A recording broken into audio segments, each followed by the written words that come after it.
والدين. وصلى الله على نبينا محمد وعلى آله وصحبه أجمعين ومن تبعهم بإحسان إلى يوم الدين. أما بعد. Pertama-tama marilah kita panjatkan puji syukur atas kehadirat Allah Subhanahu wa taala. Karena atas nikmat-nikmatnya lah kita bisa berkumpul, kita bisa berada di sini, bisa melaksanakan ibadah, bisa melaksanakan sholat isya, kemudian akan dilanjutkan dengan sholat tarawih dengan sehat walafiat dan tidak ada terkendala apapun. Salawat serta salam tak lupa kita curahkan kepada junjungan kita Nabi besar Nabi Muhammad sallallahu alaihi wasallam yang telah menuntun kita dari zaman jahiliyah menuju syariat yang sempurna.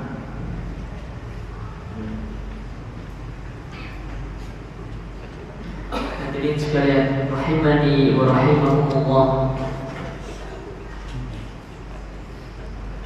Bulan Ramadan adalah bulan yang istimewa karena di dalamnya terdapat peristiwa-peristiwa yang istimewa pula. Salah satunya yaitu diturunkannya Al-Quran, yaitu kitab suci umat Islam yang diturunkan kepada Nabi kita Nabi Muhammad SAW. Bagaimana Quran surat Al-Qadr, inna anjalnahu fi lailatul qadr. Sesungguhnya aku menurunkan Al-Quran di malam Lailatul Qadar, yaitu malam di salah satu malam 10 hari terakhir Ramadan. Jadi Allah Subhanahu wa taala telah menjelaskan bahwasanya Al-Quran diturunkan ketika Ramadan.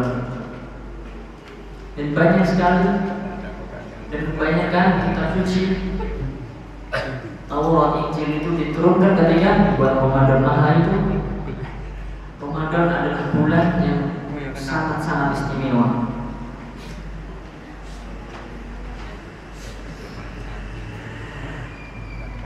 Dan Al-Quran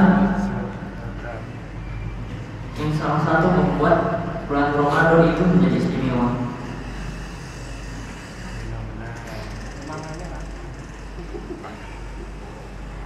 Al-Quran adalah petunjuk bagi umat Islam, petunjuk yang Allah turunkan sebagaimana Quran surat Al-Baqarah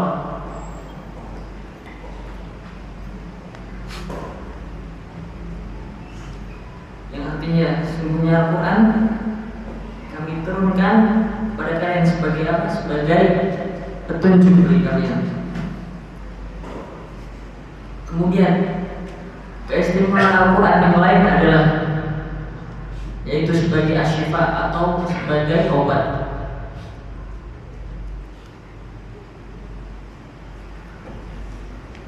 Banyak nama-nama khusus yang diberikan kepada Al-Quran sesuai dengan keistimewaannya. Salah satunya adalah asyifa. Makna asyifa adalah obat atau pengobat materi maupun jasmani, tetapi lebih ke jasmani. Dengan kata lain, asyifa lebih berfungsi sebagai obat bagi hati atau jiwa batin seseorang yang sedang dilanda oleh masalah. Sebagaimana dalam Al-Quran surat Yunus ayat 57, Ya ayuhan nasu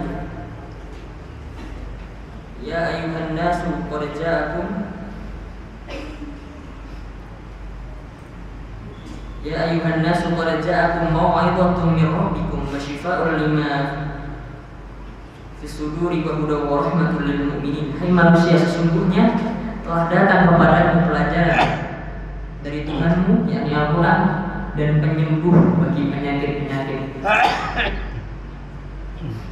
Ayat di atas menjelaskan bahwa seorang yang sering membaca Al-Quran barang itu akan merasakan ketenangan di dalam hatinya dan di dalam hidupnya. Sebab Allah sudah menggaransi orang tersebut bisa menjalani hidup dengan penuh semangat.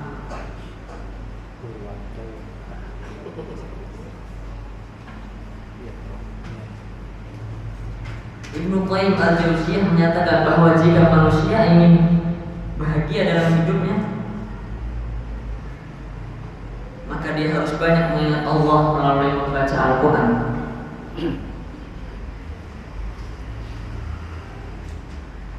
Kemudian Ibnu Rajab juga pernah berkata bahwa zikir merupakan sebuah kelezatan hati bagi orang-orang yang beriman. Dan zikir yang paling baik yaitu adalah membaca Al-Quran.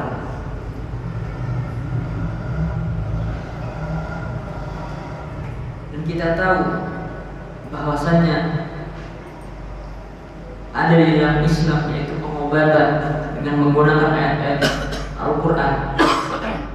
Ketika seseorang mengalami atau dirasuki oleh syaitan, itu dengan ruqyah yang sering kita sebut ruqyah, yaitu kita di dalamnya menggunakan bacaan Al-Quran untuk menyembuhkan seseorang, menyembuhkan jiwa seorang yang kerasukan syaitan.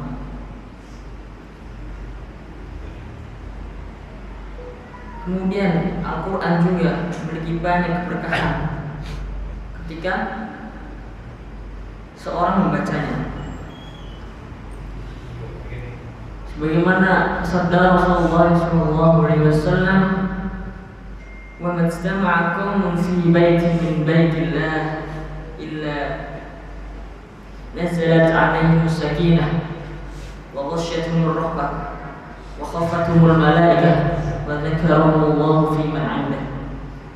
Dan tidaklah suatu kaum, suatu majelis itu berkumpul di salah satu rumah dari rumah Allah, yaitu masjid, kecuali dia di atasnya adalah kedamaian, ghasyiyatuhum ar-rahmah, yaitu ketenangan jiwa dan dirahmati oleh Allah Subhanahu wa taala, wa khaffatuhum malaikah, dan dinaungi mereka oleh para malaikat, wa dzakarahumullahu fi man indah, dan nama mereka disebut-sebutkan oleh para malaikat, oleh ahli-ahli langit. Dari hadis tersebut bahwa jelas bahwa Al-Quran bisa menjadi berkah yang begitu besar bagi kita yang membacanya, bagi kita yang benar-benar niat ikhlas untuk membacanya. Bahkan malaikat pun menaungi kita ketika kita membaca Al-Quran ataupun mengkaji Al-Quran.